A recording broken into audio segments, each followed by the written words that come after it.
Welcome to Black Mental Health Matters. I'm drkerryann Williams, and on today's show, I'm going to be speaking with Avalaura Gaither.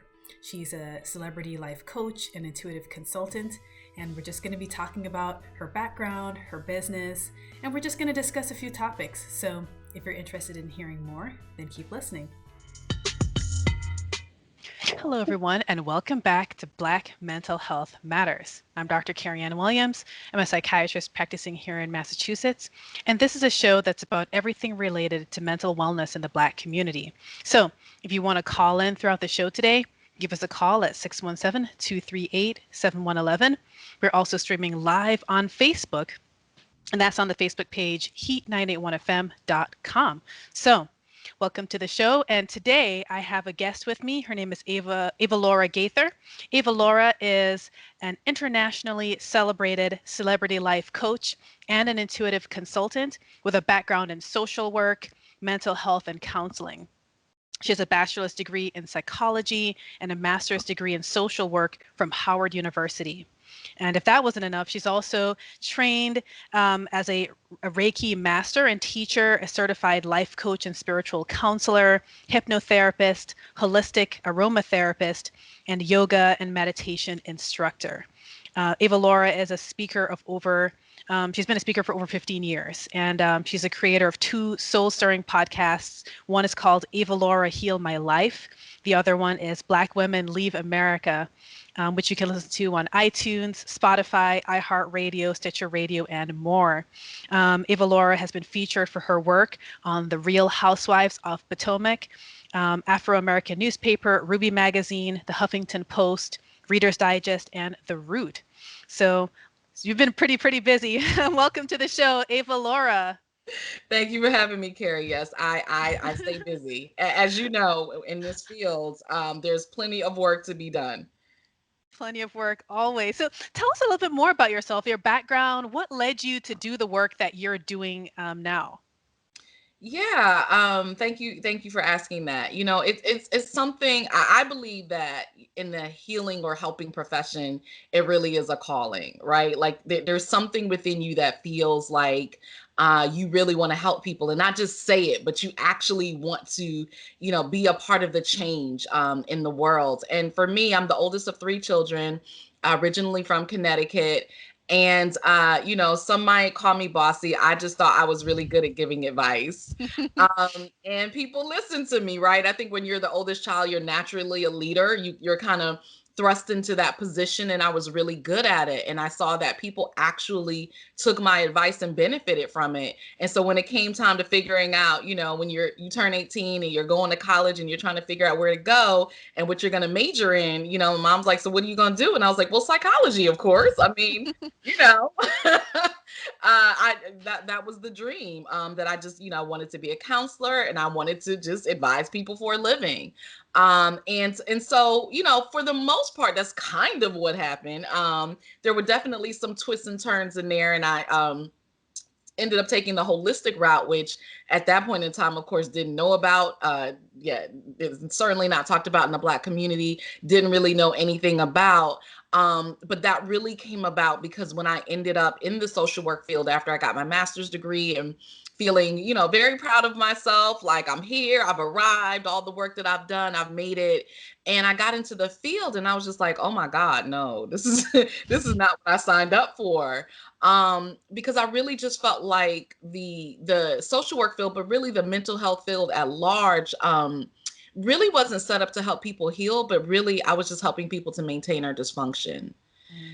And I wanted to make a difference. I was really pie in the sky, optimist, I want to heal the world. I want to change everything. And, I was a program director at an outpatient mental health clinic, and we were essentially just, billing Medicaid and, getting kids medication. And it was just like, what impact are we actually making? How are we actually making a difference? And so I went through my own sort of downward spiral, if you will. And just feeling very hopeless and feeling very depressed and feeling like I've worked so hard to get here. And this is not what I wanted. This is not what I signed up for. This is not what I thought I would be doing with my life. And that really continued until I just decided, myself. Now here I am, a social worker. I'm over here helping all these people, and I didn't even know who to go to for help. And I finally just Mm, confided in one of my friends how I was feeling, and she said, "You know what? We're having this women's retreat. Why don't you come along with us and just take a time off, And at that time, I realized now, hindsight 2020 and all that I talk about, I was burnt out.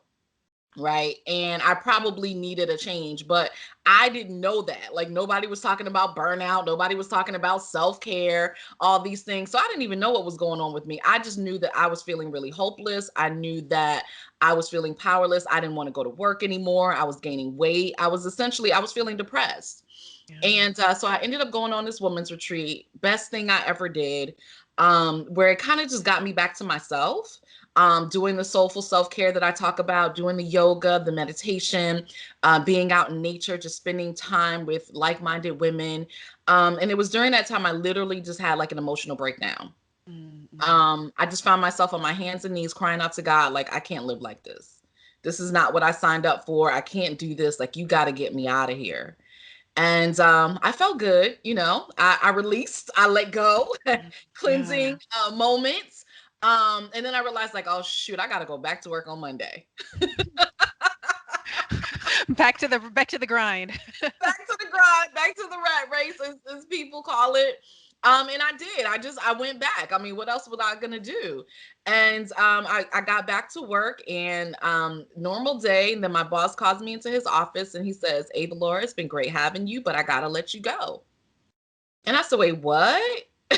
Hold on now. Um, What's going on? Like, and he was just like, yeah, it's been great. Here's severance pay. And like, that was it. And I was, in shock, obviously. And I am the classic achiever, classic overachiever, perfectionist. And it was just like, how can you fire me? Like, nobody, I don't get fired from yeah. stuff. Like, where does that happen? And so my ego was really in an uproar. Like, I can't believe this is happening to me. What am I going to do? I can't believe he fired me. All this hard work that I've done and trying to help build this business and yada yada yada and all this stuff that ego does. Um but then I just had a moment like where my spirit just kicked in and said, "Well, Ava Laura, what are you complaining about? This is what you prayed for." Like, so what are you gonna do? Like, you prayed for this, you manifested this. So, why are you complaining? And that really hit me. And so that kind of just became my mission. Like, what am I gonna do? Yeah, like, okay, now I'm free, right? I got my freedom papers. So now I gotta figure out what I'm gonna do now. And that's really when my real journey began. Like, I thought all that was the journey, but my real journey really began at that moment. Oh, wow. So then did you in that moment start to, kind of make that vision for what you wanted your work to look like? I think the whole time that I was feeling very powerless and depressed, I started in my brain kind of thinking about what would be better? Like, what would I do differently? Right? Like, what would I want to do? And I had already kind of started immersing myself and just in different things that I was interested in. Like, I had learned yoga back when I was at Howard in undergrad. And so I started trying to immerse myself because I needed something to like anchor, myself. And anybody who's been through, and I wasn't like clinically depressed or anything, but anybody who's been through a bout of depression or feeling down or just not feeling like themselves or going through some sort of transition, like you feel like you need something to kind of ground you. And so I was searching for those things because I really didn't know what was happening with me. I really didn't know what to do, but I knew that I wasn't happy. And so what happened is after I got fired, I ended up doing what I call my 6 month healing sabbatical, where I literally just, did my healing work. Who am I? Why am I here? What is it that I've been called to do? What is it that I can do that nobody else can do? Why is this happening to me? Why did God put me here? Like, what can I learn from this? What can I do now? And that's when I got life coaching. That's when I did counseling. That's when I learned Reiki and became a Reiki master teacher and immersed myself in all the healing arts, hypnotherapy, aromatherapy, like anything I could get my hands on. That's really what I was doing. And at the end of that 6 months, I opened up Avalaura's Healing Center. And that was in November of 2005. So We're talking over 15 years ago now. Wow. Wow. So you've been running Avalaura's Healing Center for over 15 years, and you're located in Maryland? I'm in Maryland, DC area, yeah, and really worldwide. So it's been really beautiful to have clients internationally everywhere. I mean, Africa and the UK and Canada. So it's been pretty awesome. So then, during the pandemic, did that kind of open up a little bit more, even kind of through the use of kind of tele sessions? Did you find that there was even a greater reach, or did you already have that reach even prior to the pandemic? Yeah, I actually already had that reach. I mean, I think that's one of the beautiful things about coaching, is that you don't have those restrictions and you can work with people anywhere. So I already had that reach. I think that more people were even more open to it. But I already had international clients. But one of the things that certainly did help, one was speaking. So now I ended up having more speaking opportunities because everything was virtual. So now you don't have to worry about flying and transportation and kind of like, all of these things. So I'm speaking in New York, I'm speaking to places in, California and, all over. So that was pretty cool. And then also I decided to start to virtually teach my Reiki trainings, which was a game changer because Oh, before then I had only done them live here in Maryland. But I started doing them virtually due to the pandemic. And that was probably one of the best decisions I made. okay. Wow. So then it's again, so that kind of reaches more people, and Yes. people are probably very interested to kind of engage with that. Wow. Absolutely. I mean, I had people who were like, I always wanted to study with you, but, transportation, I really didn't want to, have to come to Maryland and all of that. And so it was, I mean, I was just like, why didn't I do this sooner? Like, what was I thinking? But, you have to kind of think quick and think fast. And I had a certain amount of Reiki trainings scheduled. And when the pandemic hit, I had to cancel them. And I said, okay, I got to do something. And it was just so cool to see, like, wow, like, I mean, there is a such thing as distance healing. So of course I can teach it via a distance. And so I remember my first class, one of my students was in Nigeria. And I was like, she never would have been able to attend if it had just been live. Oh, that's so cool. That really is cool to be able to know that you can reach people, across the world. That's amazing. So now you do one of the things that you're known for is the coaching, the life coaching. Mhm. Tell us, our listening audience, a little bit more about who a life coach is, who's a good candidate for meeting with a life coach, and just a little bit more about that. Yeah, there's always sort of this thing in the sort of the mental health world of, what's the difference between a life coach and a counselor, and why would somebody go see a life coach versus a counselor or vice versa? And for me, so it's really interesting. So one of the things obviously is I don't diagnose clients, even though I have a mental health background, I don't diagnose. And so I tend to work with clients who are functioning, right? Although I will say there are some clients that I have who are on meds who want to get off of meds, and they're interested in maybe something like a Reiki or something like that to kind of complement what they're doing. But in coaching, really, I'm working with somebody who is functioning, but they're not functioning as well as they would like to. Right. And I think there's such a space for that because you don't have to be like down and out. Right. But that doesn't mean that you're happy in your life. And that doesn't mean that there's changes that you don't want to make or things that you need to do to get to the next level, whatever that is for you. And so that's really where coaching comes into play. And I still work in the same areas that a lot of counselors. I help my clients in relationships, I help them with their careers. I also help with building businesses. And so all of those areas during, life transitions, healing after divorce or, a breakup or different things like that. And so similar areas, but the difference is they're looking for something that's a little bit more holistic, in that. So when I'm coaching a client, like they get work, my clients get homework. um so there's no sitting and, I'm just listening and they're talking, they get work. And so they have assignments in between sessions. We do a lot of different tools like meditation, and there's a lot of tool corrective tools. I call it, that I give them. And that's what really helps to spark the change. And so it's a very different relationship, and they have access to me in between sessions. And so if there's something going on in their life and they need to email me or something, like, they can contact me. And so I tend to work with fewer clients, but more intensely during the time that we're working together. And my clients will work with me for a minimum of 3 months. So they know they're coming to me, we're working for 3 months. These are the things that we're going to work on. And then I kind of take them through that process to reach whatever their particular goal is. Oh, okay. So I like that you mentioned that you give them some work to do in between, because I think what that does is it engages the person in their own treatment. I'm sure you've probably experienced in your work in counseling that Hmm. sometimes people come to you and they say, well, here's a problem, can you help, can you just fix Yep. it for us? Yep. And there's kind of the sense of, actually, in order for this to work, you need to actually be engaged in the healing process in some way, shape, or form. So whether that is the embodiment of it, you're actually doing something that kind of leads to healing in your body, or you're Mhm. doing something that is just actively a part of the treatment itself.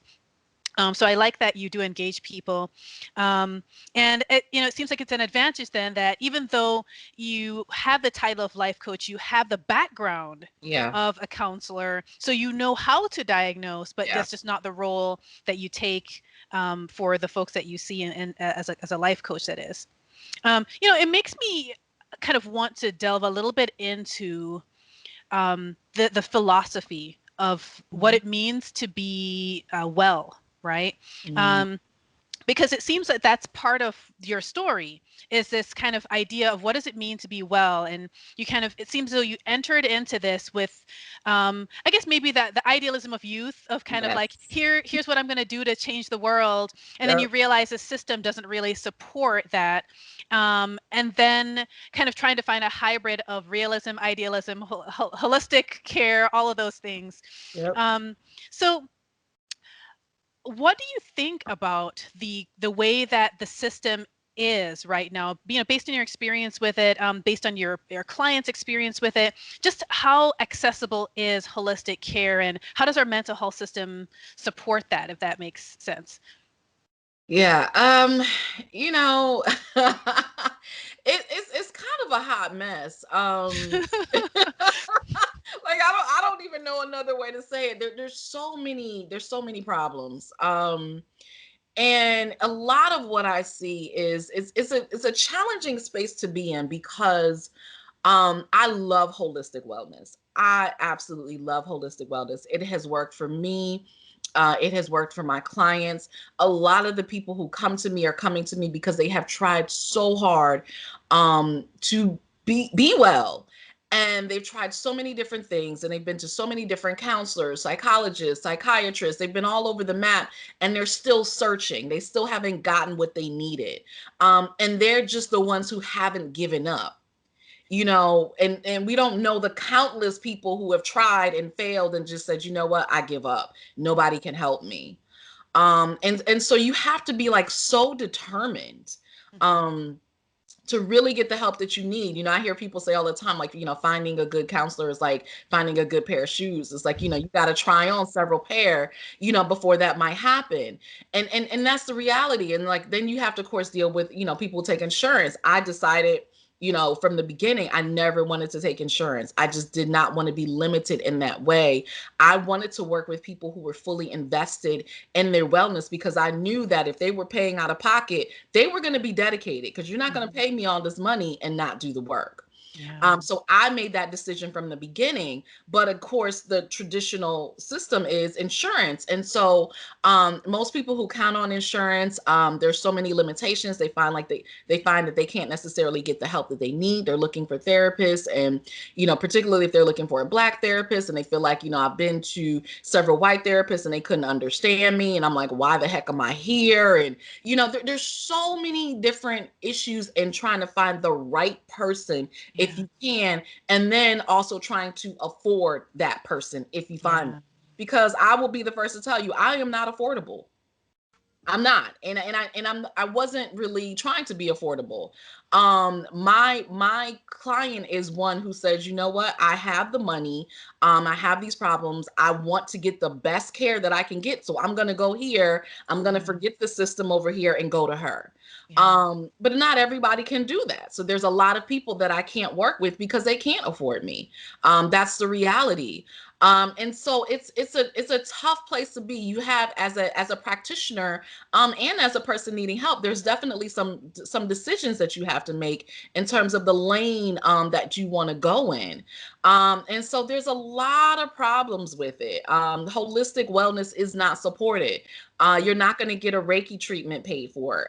That's going to be out of pocket. Yeah. Hypnosis is not covered. All these things are not covered. So you're going to have to, generally speaking, pay out of pocket if you really want to get the treatment that you want to get. If you Yeah. don't want to be limited, you're going to have to do that. Yeah, and it seems as though some of it comes down to, for some people, that is, it comes down to prioritizing. Yeah. Um, what's important. What are you willing to pay for? When you make a budget, there's some things we're willing to spend more money on. We're willing to have a bigger car note for the car we want to get or whatever. So some of it comes down to prioritization, and sometimes you really just flat out can't afford to pay out of pocket for certain things. So it really is. People are in different situations, and Yeah. I asked a question because I think, as someone that has both, I have kind of two jobs. I have one where I have a private practice where I don't take insurance, and then I also have a job where I see kids at a therapeutic school, and it's all state insurance for the most part.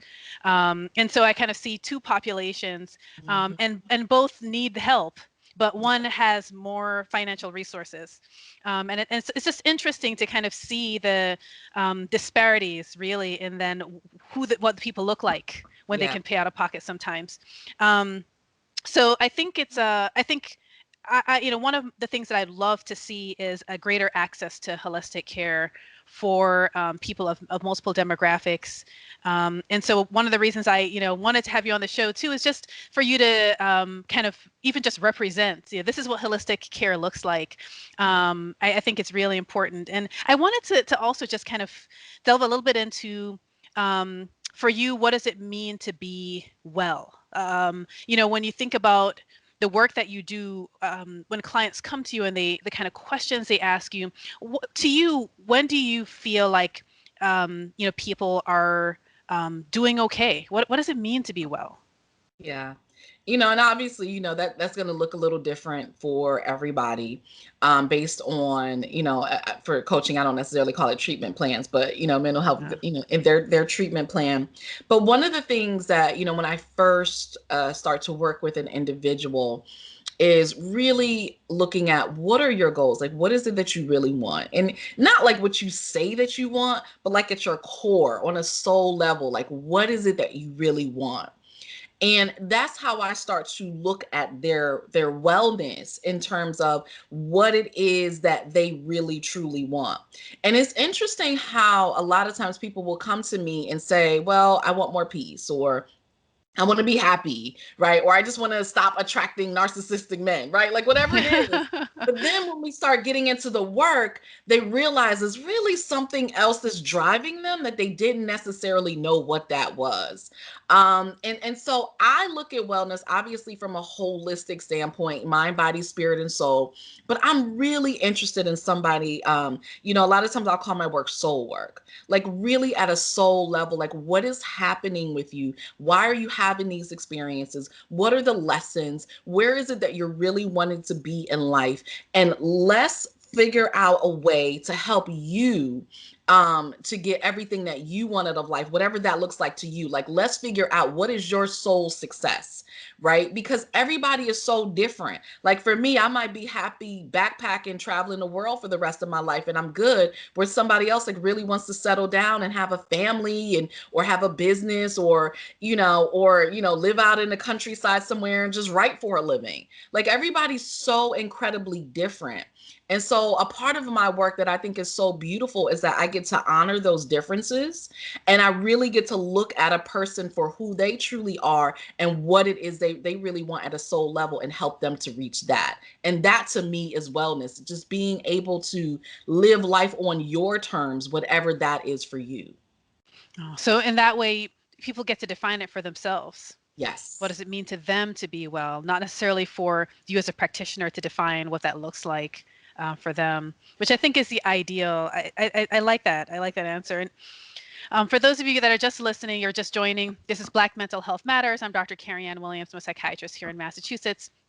And my guest today is Avalaura, and she has a holistic practice called Avalaura's Healing Center. It's based in Maryland. And today we're just talking about her background and her business, and then just other kinds of thoughts and discussion. If you want to call in, the phone number here is 617-238-7111. That's 617-238-7111. And we're also streaming live on Facebook. So if you want to drop a comment on Facebook, or if you just want to see us on Facebook, the page is heat981fm.com. So, Deva Laura, one of your other areas of specialization is trauma. And it's one of my areas of specialization as well. So I always like talking to other folks who specialize in trauma. But one of the things that I wanted to ask was, as a holistic provider, what Mhm. is your thought about how trauma affects the body? Yeah. That's huge. And so, because I am a Reiki master teacher, and I do energy healing, and and I really sort of claim the title as healer. Like, we all have different gifts, and that is definitely one of my gifts. And so it's really interesting from this point, helping someone work through trauma, because you can literally, when I'm doing Reiki or a chakra balancing session or core cutting, these are all different energy healing modalities. I can literally feel it in somebody's body. Mm. And so it's not just talking about it, but I can feel, the tightness or the heat or the depth, in their stomach or in their heart, or what's going on in their head, or, different parts of their body. And so it's really fascinating to be able to have that exchange of, we can talk about it over here, and there's some assignments and some work that I can do to help you to release that, but then over here we can do Reiki, and I can literally feel that energy in your body and work to try to get it up and out. And a lot of times that's what I'm doing. I'm literally trying to clear that negative energy out of the body so that it can bring itself back into harmony.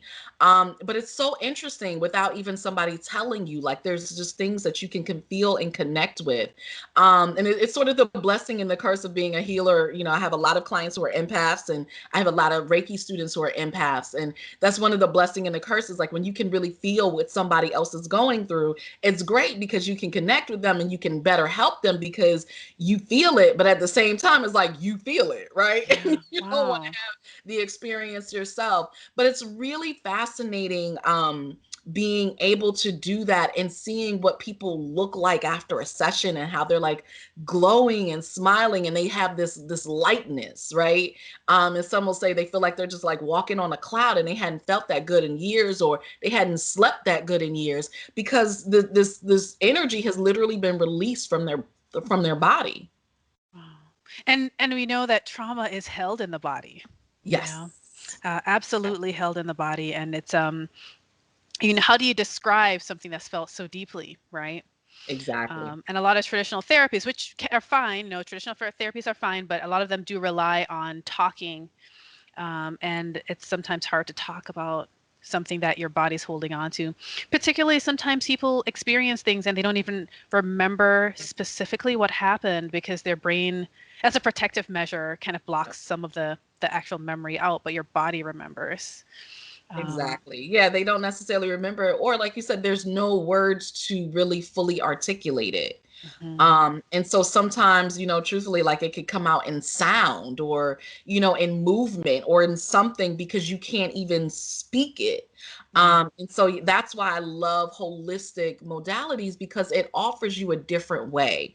I love when I have clients who say, you know what, I have a psychologist over here, or I'm going to an acupuncturist, or, a chiropractor, whatever, and I'm using this as a part of my treatment as well. And so understanding that you can blend the traditional with the non-traditional, and it all works so well in harmony together. Yeah. So it's not either or. It can be an addition. It can Absolutely. be an addition. So you can take a medication and, do this and the other. And I remember you saying earlier that you do have clients that they have other providers. They may have a psychiatrist, Mhm. they may have a psychologist, but then in addition, they may also be engaging in some of the other kind of healing kind of strategies that you offer. Absolutely. Yeah. Um, I and, have clients, especially like my millennial clients now. They're like, look, Avalaura, I am not trying to suffer like my parents did. So just tell me what to do and I'll do it. Like I'm ready for it, Miss Avalaura. Just tell me what to do. And they are just like whatever it is, they're willing to do it.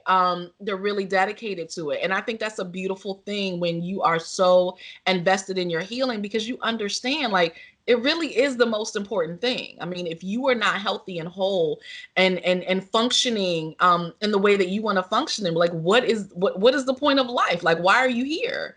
And so even though I know it for a lot of people it's like, oh my god, I got to invest in this, but truthfully when you invest in yourself, everything else starts to fall into place. And so yeah, I think that is the best way to do it, if you can have a very holistic approach and blend things together and see what works and what doesn't work, and know that there are just so many other options out there for you. You don't just have to embrace traditional mental health. There are so many other things that you can do. Oh, wow. You had said something earlier that had kind of got my interest, and is that you do hypnotherapy. Hmm. And I guess I wondered if you could comment on what are some of the myths about what hypnotherapy is, and what are some of the benefits of hypnotherapy? Like who kind of benefits from that? Yeah. So I used to do a lot more hypnotherapy when I first opened so many years ago. My business has taken a lot of shifts over the years, kind of as I've seen the trends and what's happening, what's working and what's not working. And so I don't do it as much. Like I used to do it like as a standalone service, and I don't do it as much. I really blend it with the coaching and the Reiki, just because I've found that mix to be more beneficial. But I mean, I definitely think people look at it as like some kind of like mystical thing, you Yeah. know. And there's a lot of people think of like past life regressions or things like that, but not understanding that so much of what we encounter and what we go through, and even in life coaching, I talk about this with my clients. So much of it is your mindset, is Mhm. what's going on in your mind consciously and unconsciously. And so hypnotherapy is really just, let's get into that unconscious, because that's where a lot of the change will happen. And when we're sitting here talking, we're really only dealing with the conscious. Yeah. And so there's different tools that I got to take you through to get to the unconscious, so we can see what's going on behind the scenes that's really ruling your behavior and your life. And so hypnotherapy is just another way of getting into the unconscious and making change there. And so it's really not so mystical. It's really just tapping deeper into, right, into your mind and what's going on there, because that is where we make the changes. And because I think traditionally when a lot of us think of hypnosis, just in kind of, I guess, popular culture, we think of entertainment. Yeah, Someone that's that's making it. you do things for the entertainment of others. But it is, of course, a legitimate therapeutic field. And I remember learning about it when I was in training, but it was not offered as part of our core training. It's definitely a kind of a separate kind of training to get. So I think it's really interesting that it's one of your kind of skill sets. The other thing that kind of got my attention was the fact that you're a holistic aromatherapist, Yeah. and I've been thinking a lot more about aromatherapy recently. In psychiatry, we tend to just think pretty narrowly in terms of like, okay, lavender helps us sleep and relaxation, and peppermint is kind of energizing, and I think there was one other one. That we sometimes think about as well, like maybe I was about to say lemongrass or probably lemon a balm. citrus. Yeah. Yeah, like something else that's kind of like a citrus scent. And then I think in general medicine, eucalyptus is probably kind of like that anti-nausea kind of situation. So just like very kind of limited, concrete things. Tell us a little bit about what it means, or what do you do as a kind of a holistic aromatherapist, and how does that help people? Yeah, so for me, it's like a blend of everything, right? Like I just took all of my interests and things that I felt were important, and I just started blending them all together. And so what that looks like is when you come, if you come see me in person, you're going to smell some type of something, right?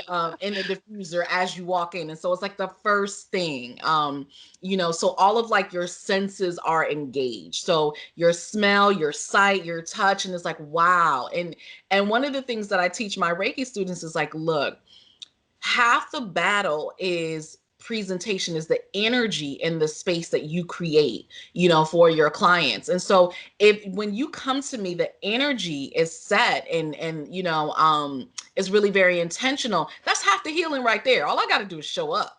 And so you're already receiving these cues and you don't even necessarily realize it. And so if you just think about any space that you go into, you're like, wow, this feels good. I love it. Versus a space you go into, you like, oh, this don't feel good. Like, why am I here? I need to leave. Right. And so it's very engaging in that way. And scent is a very powerful tool. Yeah. We talk about like back to the caveman days, right? Like where, survival was all about being, we're in the elements and we had to use, our sight, our touch, our smell, and all of these things to live, to survive. How do I know what to eat and not what to eat, right? All of these things. And so scent is a very sort of pre-mortal, powerful thing that can take you back to childhood. Different Yeah. scents can, bring about different memories, Oh or, yeah. Yeah. bring different feelings, create different feelings, emotions. So we're talking about trauma. You can have a certain scent and it really could be anything related to maybe what happened to you, and it triggers the trauma because that was the scent that was happening, when you experienced that trauma. Yeah. And so there's so many different ways that it can be used. And so for me, it's about providing the energy of that space and that environment and making it feel good so that you feel good. And in that space, you already start to feel healed. You already start to feel like, wow, this is a possibility for me. Like, this is what it could be like. Like, I could always feel like this. Yeah.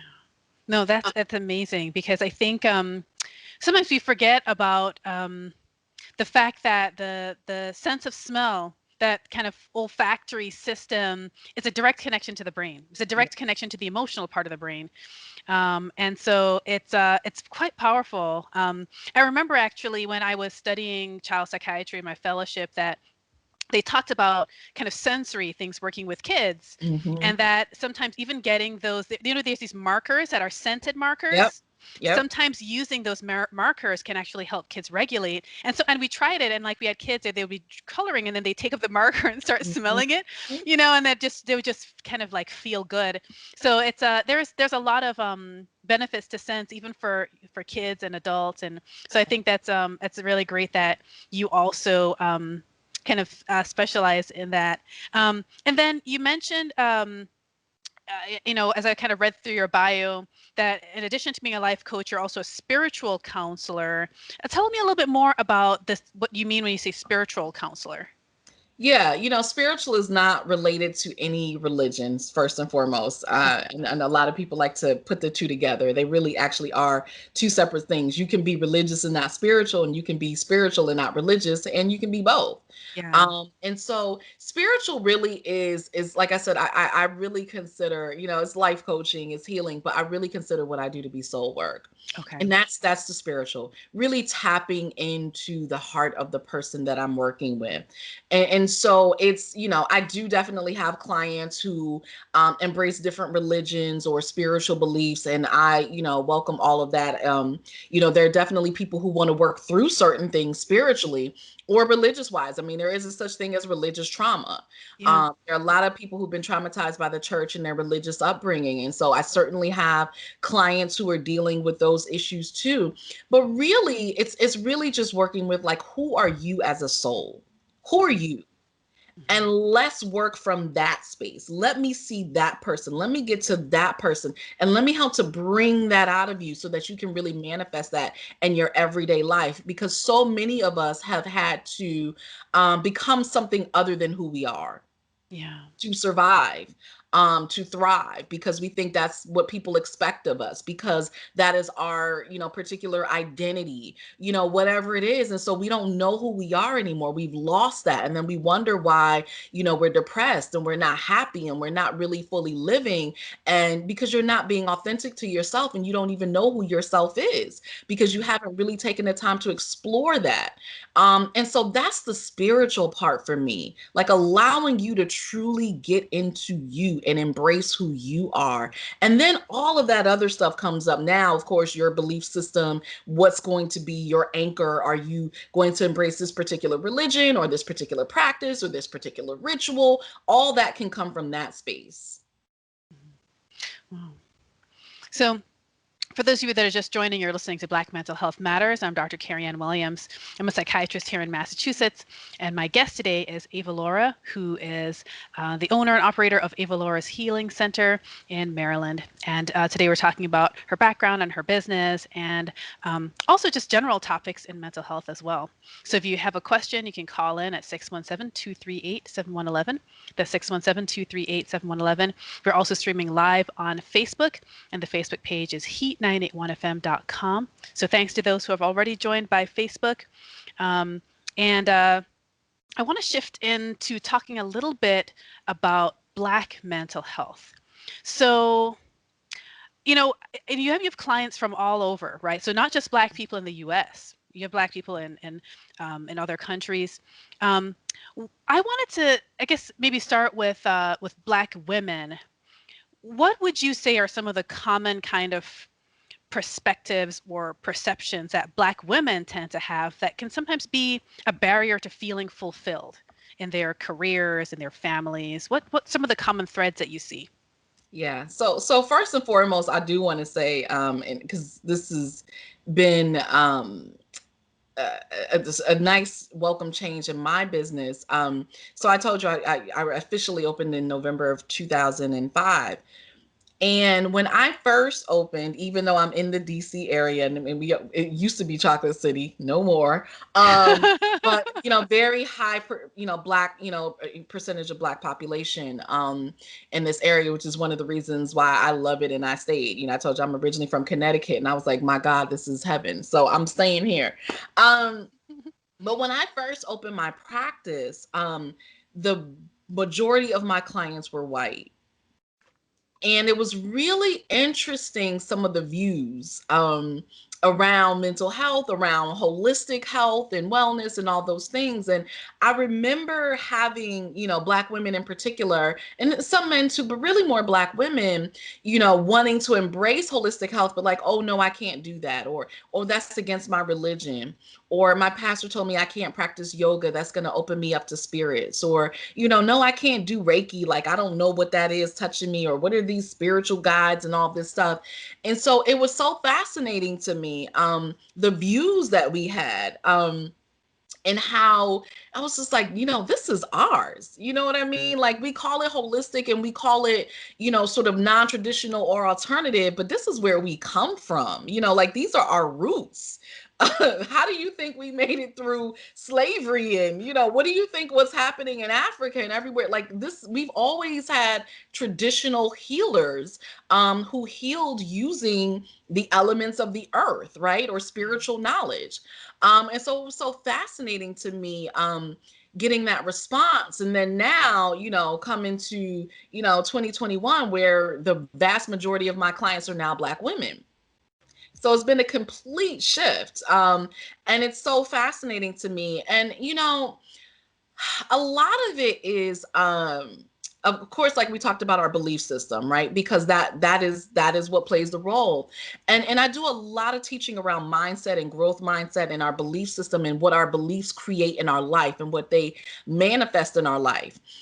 Because it's one of the most powerful things, that when you understand the control that you have by shifting your mind, that you really can control and shape your life. And so one of the things that I see, in particular with Black women, and we talk about it all the time, is that we've gotten very used to kind of taking on the weight of the world. Yeah. We've really just been trained. I mean, we talked about you don't have to be superwoman, but the reality is like we've been trained to be superwoman. So it's like we don't even see it as being superwoman because that's just what you do as a woman.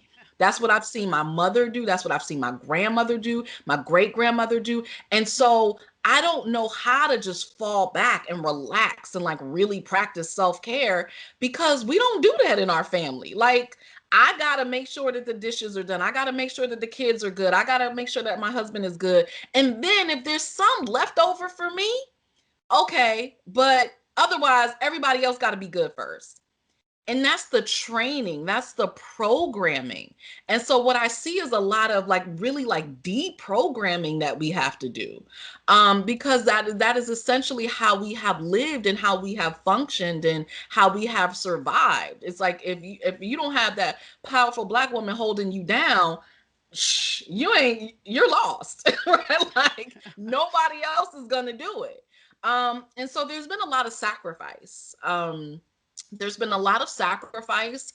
And there's also been a lot of I want to have all these things, but I don't feel like I can have them. Like, I don't, I really do want to have the career and the thriving business and the family and the amazing relationship, but I don't know if I can really at my core have it. And I don't know if I'm really worthy of it. I've never really seen that. I didn't see it in my parents' relationship. I didn't see it, in my grandparents or whoever. And so I'm not even sure if what I want exists. And so I'm kind of looking at this fairy tale image that really doesn't exist and trying to make it work and it don't work. And so now I'm falling into the pitfalls of, being with the wrong men or woman, right? Because we don't know how to discern, because we're buying into these fairy tales that really don't exist. We don't know what like a real relationship looks like and a real healthy relationship. Oh, wow. I guess, do you work with Black men as well? Do you tend to have Black men as clients? I do. I would say most of the black males that I work with kind of come through couples counseling. Okay. And then what happens is they're like, oh, this is good. Okay. Right. Like I need this in my life. I do have some men, like I've had some like really amazing men for Reiki clients. And they've been with me like forever. And so I found that men kind of rather do energy healing, like they feel like that's a more safe bet. But then when they trust me enough, they're like, okay, so tell me about the life coaching. What is that? So I kind of backdoor them. They kind of like they kind of sneak in. But definitely more black women, because women by nature are just more open. This is something that we'll look for or our friends will tell us about, where men kind of have to come into an experience and then say, oh, this is valuable, this is worthwhile, let me continue this.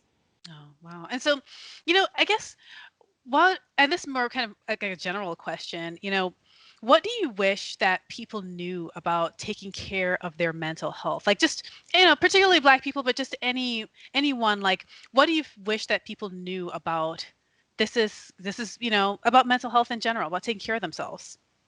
Yeah, I really and so I talk about my experience of getting fired and when I had to do my own healing work, right?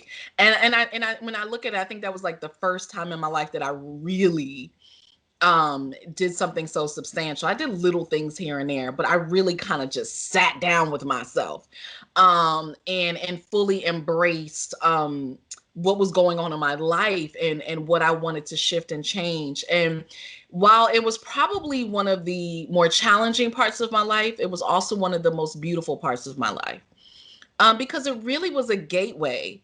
I would not be who I am today if it was not for that experience. Mm-hmm. I'm so incredibly sure of that.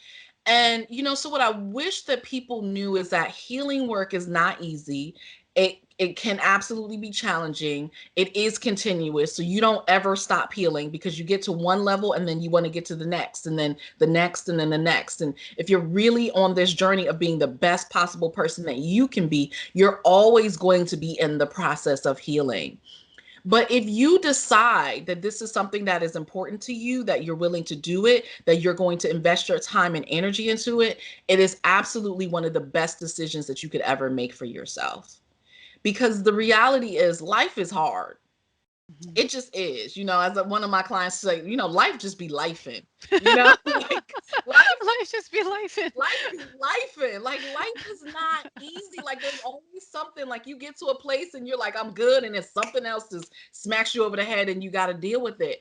But when you work through your own mental health and healing, it makes life so much easier because now your perspective shifts and you're able to handle it, and you're able to say, okay, well, this happened, well, okay, let's figure out what we're going to do, versus, oh my god, I can't believe this is happening. And so it really just, it makes everything easier, it makes everything better, it makes everything more rewarding, and more fulfilling when you know that you've personally taken on this challenge to be the best person, and you see your growth and other people see your growth. That Yes. happens a lot with my clients. They're like, oh my god, my husband noticed this, and my friends, like other people start to see it. You feel so good about yourself. Mhm. Yeah, it's just, I'm kind of looking at some of the comments from Facebook. Facebook user Sandra says, "Yes, good stuff." Now, now in our kind of our last few minutes, I wanted to just ask a quick, I guess, to address one thing really quickly. You consulted on the Real Housewives of Potomac, and Yeah. you've got to tell us a little bit about what that was like. It was amazing because I had no idea. I've always said I wanted to do more TV. And I thought maybe the news and some stuff, and I got thrust into reality TV. So that's what happens when you manifest, right? Like when you manifest, God is like, oh, okay. But it was a beautiful experience. Just being behind the scenes and seeing all that, and literally seeing how my 2-hour session got cut down to 2 minutes. Of course. Like it was a whole full 2 hours. And it's not easy. Like I have a new respect for reality TV.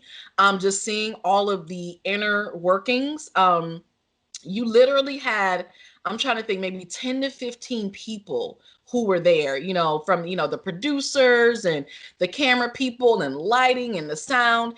And while I'm in the space, I worked with Karen and Ray, so it was a couples counseling session.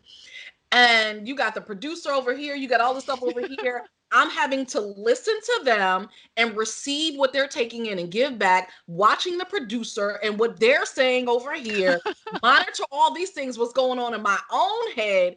It's work. It is work. So that little 2 minutes that y'all saw, that was some work in there. But it was a beautiful session. It was a beautiful session. I love when I can work with couples and they get to a place of harmony. And and I saw Ray like have a light bulb moment and realize some, just from my perspective and sharing, realize something that Karen had been sharing with him for years and he couldn't quite get it. And he finally realized it. And I mean, just seeing that light bulb moment go off and then seeing her like, oh, thank you. Like I've been saying this for years. He finally got it. So it was beautiful. I loved it. Oh, that's so cool. So now, if folks that are listening, if they want to reach out to you, if they want to contact you or connect, even for a 3 month kind of a session, how can they reach you? Yeah, I am easy to find. Avalaura, Avalaura.